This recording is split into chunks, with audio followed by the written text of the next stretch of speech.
Hello बच्चों, good morning. Class 10 subject science. कल के क्लास में आप लोग को पोषण के विषय में हम बता दिए हैं। आज की इस क्लास में जो है आप लोग को बताएंगे हम स्वपोषण, ऑटोट्रॉफिक न्यूट्रिशन, यानी कि जो वे जीव जो अपने भोजन का निर्माण स्वयं करते हैं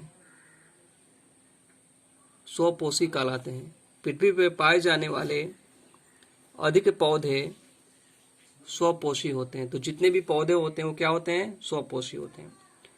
भोजन संश्लेषण की विधि के आधार पर ये पौधे प्रायः दो प्रकार के होते हैं। पहला जो है प्रकाश संश्लेषी होते हैं, फोटोसिंथेसिस, यानी कि पौधे तथा कुछ जीवाणु पर्णहरित तथा प्रकाश की उपस्थिति में वायुमंडल से CO2 यानी कार्बन डाइऑक्साइड तथा मृदा से पानी यानी कि H2O यानी कि जल लेकर भोजन का निर्माण करते हैं। इस क्रिया में ऊर्जा का उपयोग होता है। जैसा कि यहाँ पे आप लोगों को फार्मूले के माध्यम से बताया गया है, 6CO2 यानी कार्बन डाइऑक्साइड, कार्बन के 6 मॉलिक्यूल्स, 12H2O यानी कि जल, सूर्य के प्रकाश और उनकी जो पत्तियां होती हैं पर्णहरित, जो हरे रंग की होती हैं क्लोरोफिल की वजह से। इसके बाद जो है इससे जो है ग्लूकोज बनता है, ग्लूकोज यानी कार्बोहाइड्रेट बनता है, C6H12O6 प्लस 6H2O यानी कि जल और 6O2 यानी कि ऑक्सीजन जो है मुक्त हो जाता है। तो इस क्रिया में जो है पौधे को भोजन के रूप में ग्लूकोज यानी कि मार्ड के रूप में मिल जाते हैं, जिनके द्वारा जो है पौधे का पोषण होता है, वृद्धि एवं विकास होता है। और इस क्रिया के उपरांत जो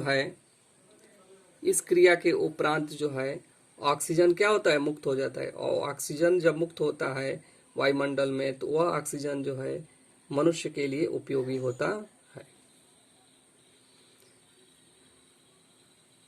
जो सेकंड नंबर है रासायनिक संश्लेषण। कुछ जीवाणु विभिन्न प्रकार के रसायनों की ऊर्जा का उपयोग कर खाद्य संश्लेषण करते हैं।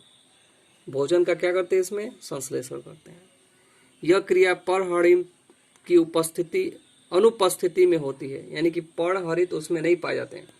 रासायनिक संश्लेषण में जो है पर्णहरित नहीं पाए जाते हैं, क्लोरोफिल नहीं पाए जाते हैं।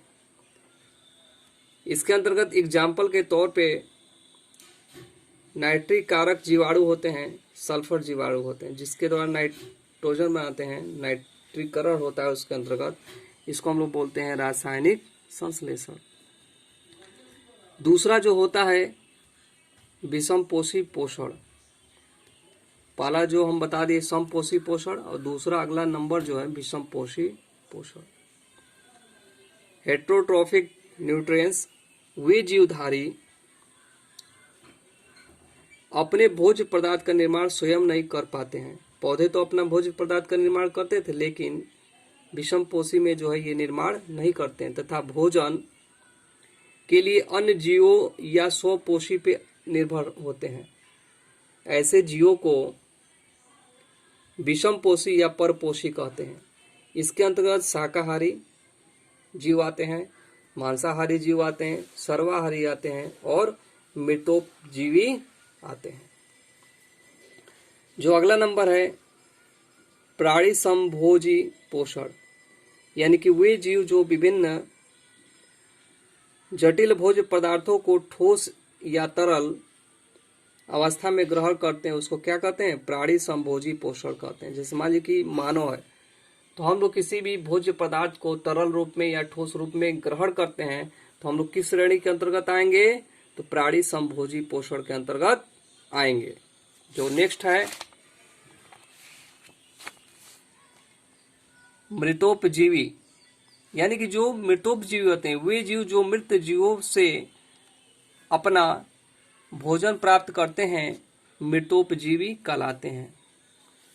इसके अंतर्गत कवक, जीवाणु, ईस्ट आते हैं। जो अगला नंबर है परजीवी। तो परजीवी किसे कहते हैं? वे जीव जो दूसरे जीव यानी कि जंतु या पादप के शरीर पर आश्रित रहकर एवं उन्हें मारे बिना भोजन प्राप्त करते हैं, परजीवी कहलाते हैं। इस परजीवी जो जीव होते हैं, जीव जंतु या पादप को मारते नहीं हैं, उनमें आश्रित होकर जो है भोजन का ग्रहण करते हैं, उसको हम लोग करते हैं मृतोप परजीवी। क्या कहते हैं? परजीवी। इसके अंतर्गत खटमल आते हैं, अमरबेल है, जोंक है और फीता कृमि है। तो इस प्रकार से बच्चों आप लोग को स्वपोषी पोषण के विषय में बता दिए, स्वपोषी क्या होते हैं और विषम पोषी क्या होते हैं। तो विषम पोषी के अंतर्गत प्राणी भोजी पोषण बता दिए, मृतोपजीवी बता दिए और परजीवी बता दिए। नेक्स्ट वीडियो में आगे की जो चीजें हैं उसको बताया जाएगा। तब तक के लिए धन्यवाद।